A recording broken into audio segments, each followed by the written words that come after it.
All right. So I would like to say good morning, good afternoon, good evening, depending on where you are listening or joining from. Special thanks to the HRCC and the ACHR for putting this together and for inviting me. Folks, you're welcome to personal branding. This is a topic that is very dearest to my heart. I want to see if my pointer is working. Okay, good.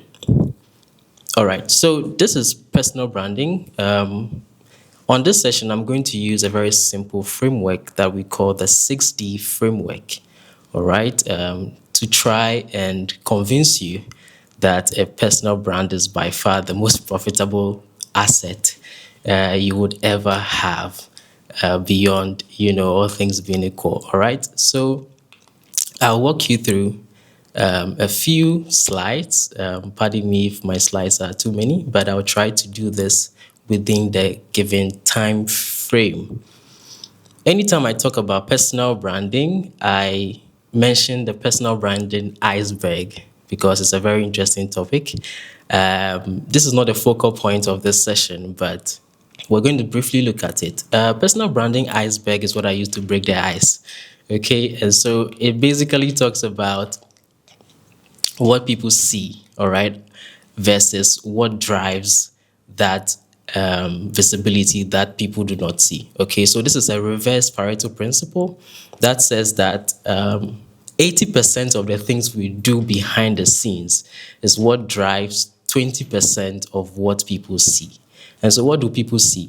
They see our LinkedIn profiles, they see our social media posts, they see our portfolio, they see our work. But what people do not see is the core values that drive, the evidence. The work ethic, the 6 a.m. wake ups and the late nights and the early mornings, the failures and the lessons people do not see, the network we build and the mentors that shape our thinking, the grit and resilience that keeps us going, the daily habits that we have cultivated that people do not see. And so I call what people see evidence, all right? Evidence of what we do. And what people don't see is labor. On the 2nd of September, I'm organizing a webinar on visibility labor. If you have time, you can pass by. I'll leave the details later as we go along. But this is a very interesting topic that if you pay attention to this, you can take a screenshot of my slides so that you can visit them after. All right. Before I take you through the journey on personal branding, I would like to ask, who is the godfather of personal branding? In fact, let's go back to where personal branding came from. If you ask Google, Google will tell you that Tom Peters, Daniel Priestley, and William Aruba are the proprietors or pioneers when it comes to personal branding. But because I am a critical realist, I would like to focus on the fact that the godfather of personal branding is God the Father. Okay, and so if we have it's God the Father, right? And so if we have Christians here, can someone read Genesis 1:26? I would mention a name, Grace Sego. If you're here, can you read Genesis 1:26? Comfort, I see you. Genesis 1:26. Let's go. What does it say?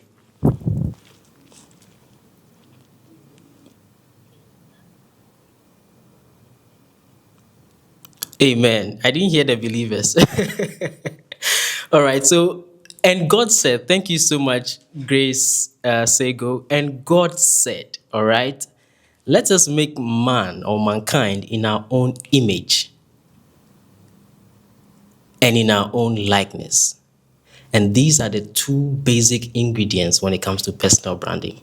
And so I won't take the glory, I'll give it back to God. All right.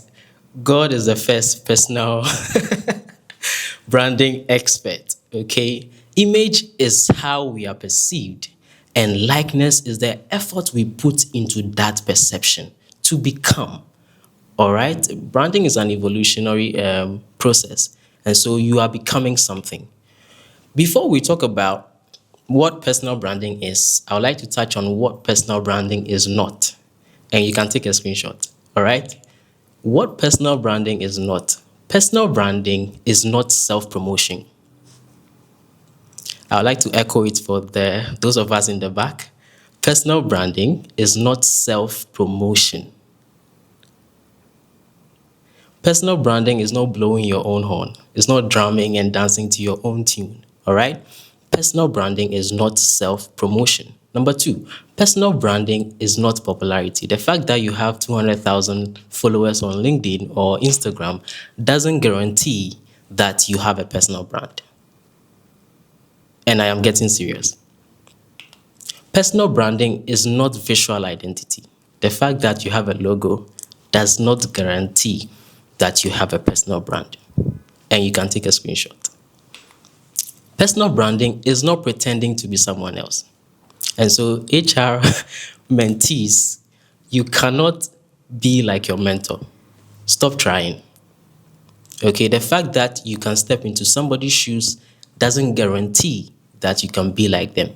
Personal branding is a peculiar image and likeness. You can never, even if you're twins, you can never have the same personal brand. All right? Personal branding is not something you build overnight. So after this session, you can't run onto your LinkedIn and create a nice profile and say you have a personal brand. It doesn't work like that. You say that, oh, you came for a very interesting personal branding webinar, and so you are now a personal branding expert. It doesn't work like that. It takes years and years and years to build a personal brand. It could even take your entire life. That is how serious it is. Okay? Now, what three words best describe you right now? What three words best describes you right now? I'm going to put a link in the chat. And here, don't tell me the person you want to become. I want to hear the person you believe you are today. Give me three words that best describes you right now. All right? I'm going to put the link in the chat, and then you type. Just feel free. Tell me what you think. Three words only. Okay, so let's keep them coming. I can see some nice words. Resilient. I can see conscious, go-getter, proactive. Are you sure you're proactive? God-fearing. Okay, I like that. Brave. Counselor. Do we have a counselor here? I'm looking for a counselor. Confused. Discipline. Okay, proactive. Keep them coming. And you know, the bigger the word, the more impact. And so hardworking is getting a lot of inputs from you guys. Ambitious is also getting a lot. Proactive. A lot of people are saying they are proactive. I see some laughing emojis. Please give me three words that best describes you right now. Okay. Hardworking, ambitious, resilient, daring, stubborn. Okay. Determined. Mommy, you have to be you have to be careful. Okay, relativism. I see I have some philosophers in the house. Selfless, self-monitored, goal-oriented person. I want to know that person. Purposeful or soulful. Okay. Full of God. I see preach, observant.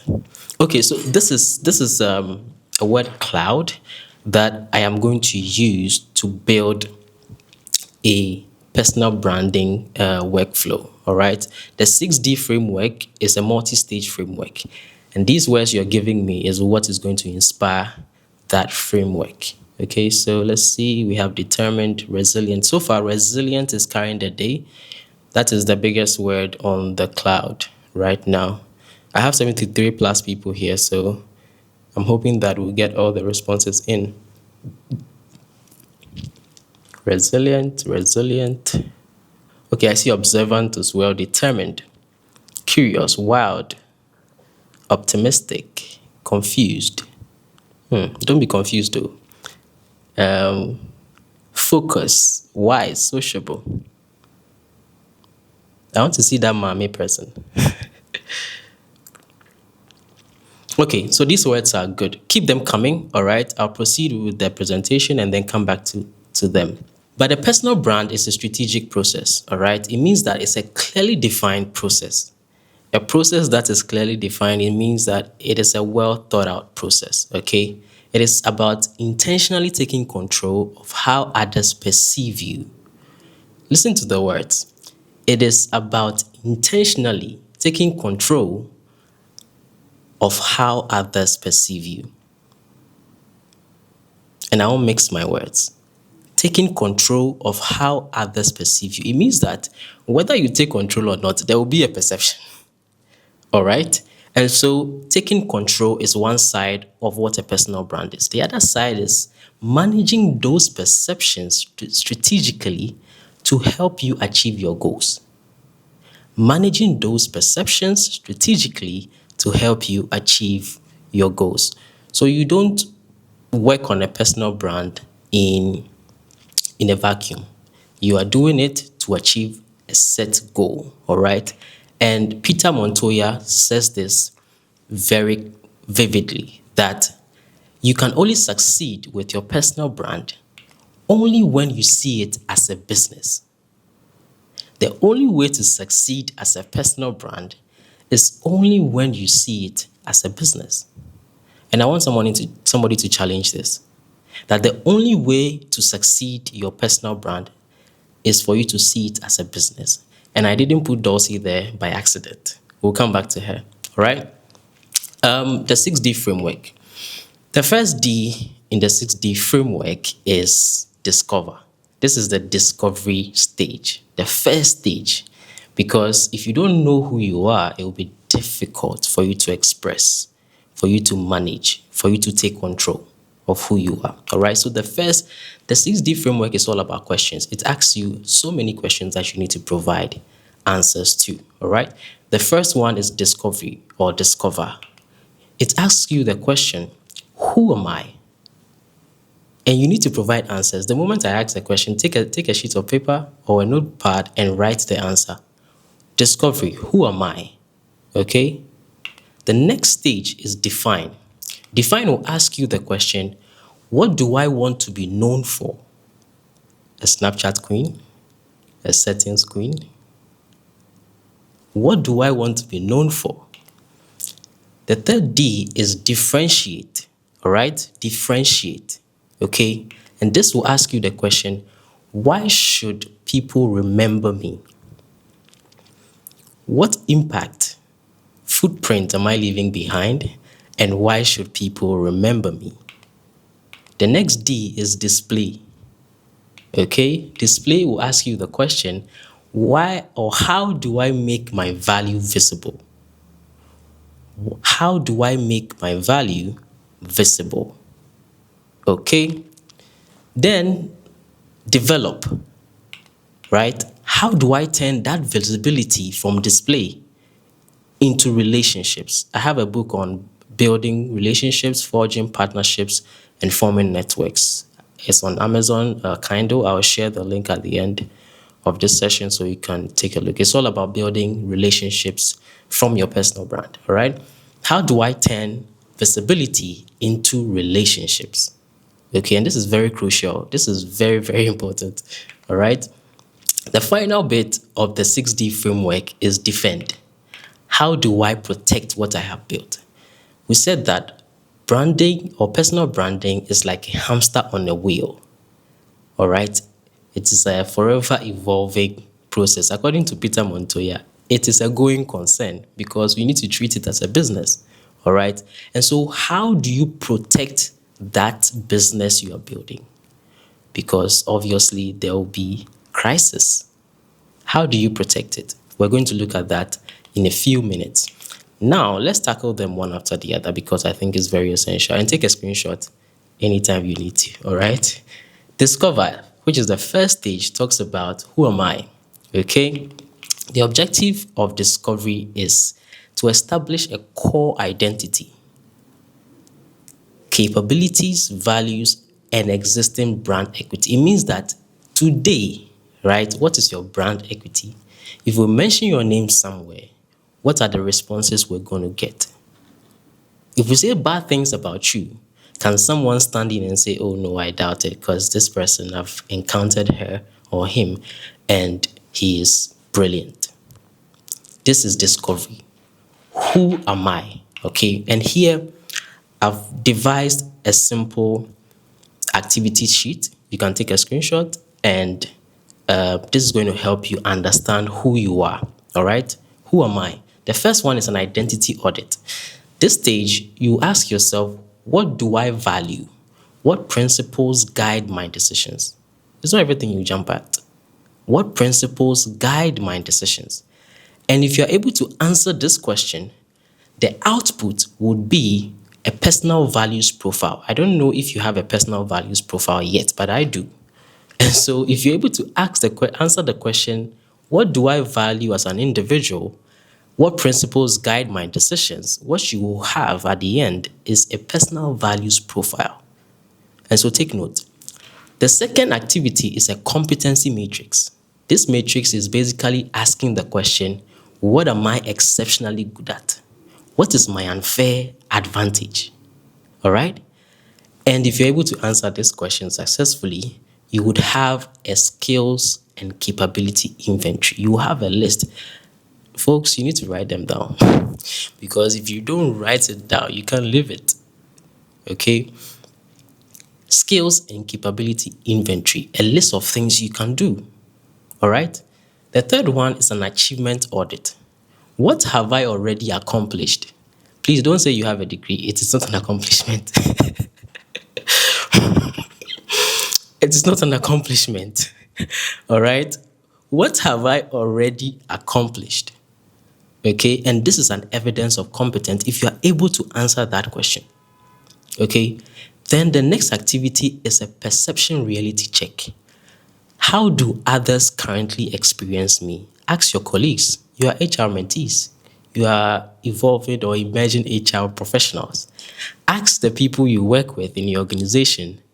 How do you currently experience me, working with me? Am I difficult to work with? Do I return emails 3 days after it has been received? Do I ignore calls and not call back? How do you experience working with me? And please, tomorrow when you go to the office, ask somebody, and the answers will shock you. Tell them to be very candid with you because you are building your personal brand and you need it. You need them to be very clear. And this, if you're able to do it, ask 5 people and it will help you build a 360-degree perception map. Okay? Then finally, this is my favorite part, is you do a personal SWOT. Folks, this is the most easiest part of them all. But what is easy to do is also easy to ignore. I'll repeat that. What is easy to do is also easy to ignore because you think that, oh, my strengths, weaknesses, opportunities, and threats, I know them off head. If I ask you right now, it will shock you that you won't know one single strength you have. Because I've done it. I've asked people in my sessions, and the answers, it will shock you that somebody doesn't know. Ask yourself, what are my strengths? Unfair advantage. What are my weaknesses? Shortfalls, pitfalls, or the falls. Opportunities and threats. I'll talk about opportunities recently. It is not every opportunity you jump at. Some opportunities are crises in disguise. We'll get there, all right? If you're able to answer these questions on SWOT, you have a personal brand SWOT. And take a screenshot if you want to. Discovery. Who am I? Your personal brand begins with self-awareness before it becomes public awareness. Don't go public too fast. Understand who you are, what you offer, why should people care about you and even remember you before you go public, because it will help you stand in the face of the storm, which is the crisis. All right, so we're done closing the docket on discovery. The next one is define. Now you know who you are. You need to define that perception, or you need to define that self-awareness. Okay, what do I want to be known for? Snapchat queen, relax. What do I want to be known for? Okay, and here the objective is to translate your self-awareness into a clearly defined professional identity and positioning. And this is too dense, I'll break it down. All right, translate your self-awareness into a clearly defined professional identity and positioning. Okay, and here, this is my personal favorite. I use the three pillar rule. Let me drink some water quickly, sorry. I use the three pillar rule. Okay, the first pillar is, what do I know? Knowledge. In building your personal brand, you have to have knowledge because you can't give what you don't have. Folks, you cannot give what you don't have. You need to build the knowledge. Continuous learning is very important in building your personal brand. The second pillar I use personally is, what do I care about? Passion. If it's your passion, it will not feel like work.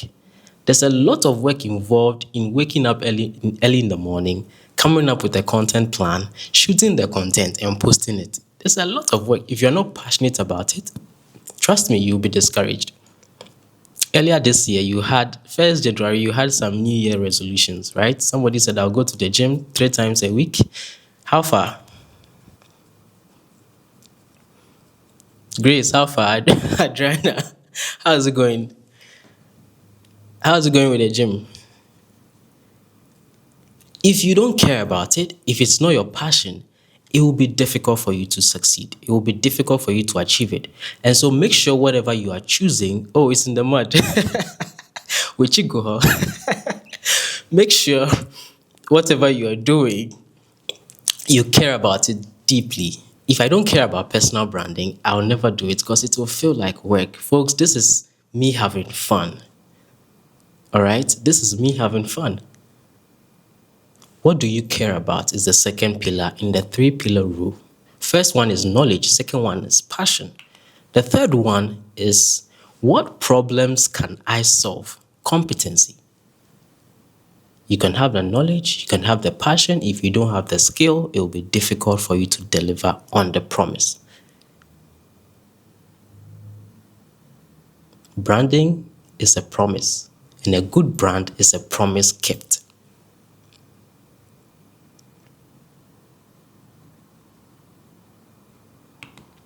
Let's move on. Define, what do I want to be known for? Okay. Now, you've understood your self-awareness. You are defining it. So you need to have what we call a positioning statement.